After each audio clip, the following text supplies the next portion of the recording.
All right, group leaders, welcome to week 4 of our time together, walking through the book of Revelation. This is Revelation 6, 1 through 17. And really, what you guys are going to find in these next 2 weeks is probably the hardest part to digest about the book of Revelation, and probably, honestly, the hardest part to digest about the attributes of God, because we see the wrath of Jesus, the wrath of God that's going to be poured out in these next 2 passages.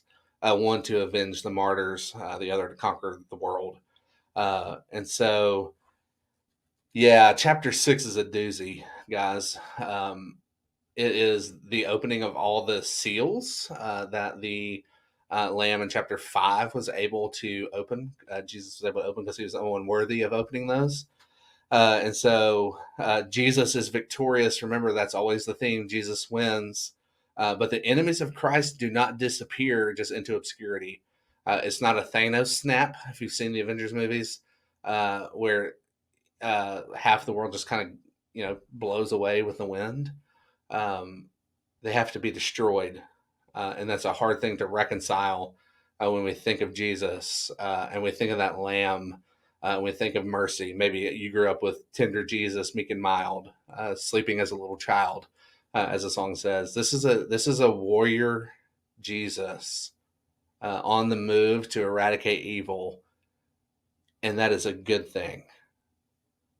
We want a Jesus who is mad at evil. We want a God who is mad at injustice. We want a God who will make those things right. That is what John is seeing here. That is what the martyrs are crying out for. How long, O Lord? How long will this continue? How long will the sadness go on? How long will the evil go on? How long will the injustice go on? Lord, would you avenge us? Those who have paid the ultimate price for you, those who have given their lives over for you, literally had their lives taken on your behalf. Jesus, would you avenge us? And Jesus answers them, yes, you'll be avenged.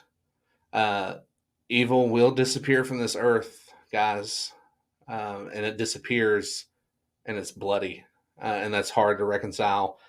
So that is what we really want to be gentle again with our folks about this, um, because this can be confusing, and this also can be very compelling. And so we're leading off with that question of what you find confusing and compelling about this passage. What is it in here that scares you? What is it in here that you don't understand? What is it in here that gives you hope? All those things are present. Who are the characters? Who is God talking about here? And do you consider the fact that God has enemies? Um, and how do you reconcile God's mercy and His justice? Uh, for the Christian, we know those two things meet on the cross. For mercy and justice embrace, or mercy and justice kiss, as some of the songs say. But mercy and justice come, and they come right into collision onto the cross, onto the head of Jesus. But that's for those who believe in Jesus. That's for those who have received and rested in Him alone for salvation. And for those who uh, are not willing to do that, there's a price to pay for that. And so that is what this passage is. So, how do we reconcile God's mercy and His justice? Where do you find yourselves, like the martyrs, asking Jesus, how much longer do we have to do this? How much longer do I have to endure this? What is your heart longing for when you ask that question? What's the question beneath the question here that the martyrs are asking? Their hearts are longing for peace. I think you are too. I certainly know that I am willing to bet that that's what the folks in your group are thinking as well. Um, and knowing that on the cross it is where God's mercy and justice meet. And as the hymn says, let us wonder grace and justice join and point to mercy's store. For when through grace in Christ our trust is, justice smiles and asks no more. So justice will yield to mercy. It has for the believer. And so as you think of how that has happened on the cross, for those of us who believe, how does that embolden us to withstand suffering? How does that embolden us to withstand the evil, knowing that we will be avenged and it will be eradicated from the earth? And then we want to ask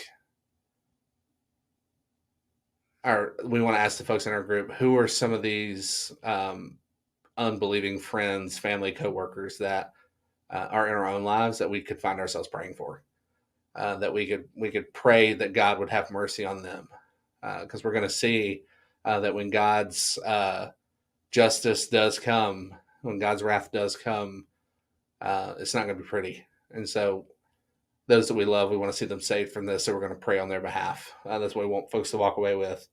The blood of the martyrs is the seed of the church, is what Tertullian said way back in AD 4, not 84, A period D period 4, the fourth century or whatever.